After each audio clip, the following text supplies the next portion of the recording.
Hi friends, welcome to Vennela sweet home. అందరూ ఎలా ఉన్నారండి? ఇవాళ జిలేబీ ప్రిపేర్ చేస్తున్నానండి. జిలేబీ అనగానే మనం ఎప్పుడు మైదాతోనే ప్రిపేర్ చేస్తాం కదండి. అలా కాకుండా ఇంట్లో ఉండే దోస పిండితోటి చాలా టేస్టీగా ప్రిపేర్ చేయొచ్చండి. చాలా క్రంచీగా, జ్యూసీగా చాలా బాగుంటాయి.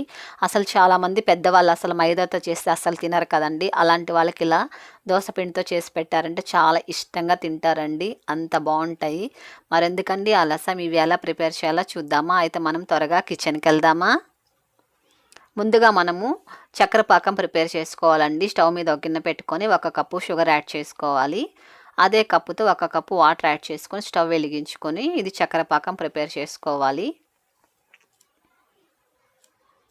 ఇది చాలా టేస్టీగా ఉంటాయండి. మీరు ఒకసారి ట్రై చేయండి, మీకు చాలా నచ్చుతాయి. ఇది చక్కెర పాకం బాగా తిక్కుగా ఉండాలండి. జామును ప్రిపేర్ చేస్తాం కదండి, అలా కాకుండా ఇంకా కాస్త జిగురుగా ఉండాలి. చూడండి, ఇలా జిగురుగా ఉండాలి. ఇప్పుడు ఒక బౌల్లోకి దోసపిండి తీసుకోవాలండి. మీ దగ్గర ఇడ్లీ పిండి ఉన్నట్లయితే కూడా కాస్త మిక్సీకి వేసుకొని తీసుకోండి. ఎందుకంటే ఇడ్లీ పిండి కాస్త బరగ్గా ఉంటుంది కదా, కాబట్టి మిక్సీకి వేసుకున్నారంటే బాగా నైస్గా వస్తుందండి. పిండి ఇలా గట్టిగా ఉండేటట్టు చూసుకోండి. ఇందులో చిటికెడు వంట సోడా యాడ్ చేసుకోవాలి. అందులో కాస్త ఫుడ్ కలర్ యాడ్ చేస్తున్నానండి. నేను గ్రీన్ కలర్ వేస్తున్నాను. మీరు కావాలంటే ఎల్లో కానివ్వండి, అలాగే ఆరెంజ్ కూడా వేసుకోవచ్చు. ఇదంతా బాగా గరిటతో మిక్స్ చేసుకోవాలండి. బాగా మిక్స్ చేసుకున్నంటే పొంగుతూ వస్తుంది పిండి. అప్పుడే జిలేబీలు కూడా బాగా పొంగుతూ క్రిస్పీగా వస్తాయి. కాబట్టి బాగా ఇది మిక్స్ చేసుకోవాలి. చూడండి ఎంత క్రీమీగా ఉందో. ఇలా ఉండాలండి. నేను టమాటా సాస్ బాటిల్ తీసుకున్నానండి. మీ దగ్గర ఇలా బాటిల్ లేనట్లయితే ఆయిల్ కవర్ దగ్గర మీరు జిలేబీ చుట్టుకోవచ్చండి. చాలా చక్కగా వస్తాయి.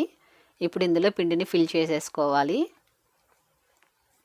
నేను ఇంతకుముందు వీడియోస్లో జిలేబీ అలాగే పెసరపప్పుతోటి కూడా జాంగ్రీ చేశానండి. వాటిని కూడా నేను కవర్తోనే చుట్టాను. చక్కని షేప్ వచ్చింది. కావాలంటే లింక్ ఇస్తానండి వీడియో కింద, ఒకసారి చెక్ చేయండి. ఇందులో ఫిల్ చేసేసుకున్నాం కదా. ఇప్పుడు క్యాప్ పెట్టేసుకొని ఇప్పుడు జిలేబీ చుట్టుకోవాలండి. స్టవ్ మీద ఒక ప్యాన్ పెట్టుకొని ఆయిల్ పోసుకొని ఇది సిమ్లో ఉంచుకొని ఆయిల్ కాస్త వేడెక్కిన తర్వాత ఇలా చుట్టుకోవాలండి జిలేబీలు. ఆయిల్ తక్కువగా పోసుకోవాలి. అలాగే లైట్ హీట్లో ఉండేటప్పుడు ఆయిల్ ఇలా చుట్టుకోవాలండి. చక్కని షేప్ వస్తుంది మనకి. మనం చుట్టుకునేటప్పుడు కూడా సిమ్లో ఉంచుకున్నారంటే ఆయిల్ త్వరగా వేడెక్కకుండా ఉంటుందండి. చూడండి ఎంత చక్కని షేప్ వస్తుందో. సేమ్ నేను కవర్తో చుట్టానండి ఇంతకుముందు జిలేబీలు అలాగే జాంగ్రీలు కూడా ఎంత చక్కని షేప్ వచ్చిందో ఒకసారి వీడియోలోకి వెళ్ళి చెక్ చేయండి. ఇలా జిలేబీలు చుట్టుకున్న తర్వాత మనం మీడియం ఫ్లేమ్లో ఉంచుకొని ఫ్రై చేసుకోవాలండి. ఇవి జస్ట్ మనకు 3 మినిట్స్లో ఫ్రై అయిపోతాయి. కాస్త ఫ్రై అయిన తర్వాత ఇలా తిప్పుకోవాలి. ఇవి చాలా టేస్టీగా ఉంటాయండి. ఎందుకంటే దోసపిండి కాస్త పుల్లగా ఉంటుంది కదండి. అలాంటప్పుడు మనం ఇంట్లో ఉండే దోసపిండితో ఇలాగే చేసామంటే సేమ్ మనకు బయట తెచ్చి జిలేబీలాగే ఉంటాయండి. అంత సూపర్ టేస్టీగా ఉంటాయి. చూడండి అప్పుడే ఫ్రై అయిపోయాయి కదా. ఇప్పుడు తీసేసుకొని చక్కెర పాకంలో వేసుకోవాలి. చక్కెర పాకం వేడిగా ఉండేటట్టు చూసుకోండి. అప్పుడే జిలేబీలు త్వరగా మనకు చక్కెర పాకం పీల్చుకుంటాయి. కాబట్టి కాస్త వేడిగా ఉండేటట్టు చూసుకోండి. అన్నీ ఇలాగ ఫ్రై చేసుకొని చక్కెర పాకంలో వేసేసుకోవాలి. చక్కెర పాకంలో మనం 1 నిమిషం పెడితే సరిపోతుందండి. బాగా చక్కగా పీల్చుకుంటుంది పాకం అంతా. చూడండి ఎంత జ్యూసీగా ఉన్నాయో. ఇవి ఒక సర్వింగ్ ప్లేట్లోకి తీసేసుకుందాం. చూసారు కదండి, ఇంట్లో ఉండే దోసపిండితో 5 నిమిషాల్లో ఈ జిలేబీ ఎలా ప్రిపేర్ చేయాలో. మరి ఎందుకండి ఆలస్యం, మీరు కూడా ఒకసారి ప్రిపేర్ చేసి అలాగొచ్చి నాకు తప్పక కామెంట్ చేయండి.